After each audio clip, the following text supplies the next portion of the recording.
Hello friends, చూడండి. ఇది వచ్చి 6 అడుగులు పెరిగింది. 6 అడుగుల కంటే జాచేనా హెజ్జులూసను. ఇది 4గోసారి కోస్తున్నాము. చూడండి ఎంత ఎత్తు పెరిగిందో. నేను 5.5 ఉండా. ఇది వచ్చి సుమారుగా 6.5 దాకా. చూడండి ఇంత పెరిగినా చూడ, ఇప్పుడుకి కాయ అయితే రాలే, నేతదే. చూడండి కోస్తున్నాం మేము.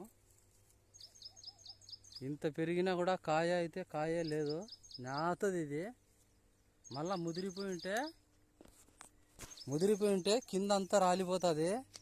దీనికి ఏం చేయాలంటే యూరియా కోసినాక ఒక అడుగు వచ్చినాక యూరియా వేసుకొని నీళ్లు బాగా కట్టాల. దీనికి నీళ్లు ఎంత కట్టి అంత నేతగా హైట్గా వస్తుంది. పొట్టేళ్ళకి అయితే మంచి మేత. Okay friends, bye. సబ్స్క్రైబ్ చేసుకోండి ఛానల్ని. ఇన్ఫర్మేషన్ ఇస్తా. కొంచెం బిజీ ఉండి ఇలాకపోతాడా జీవాల గురించి.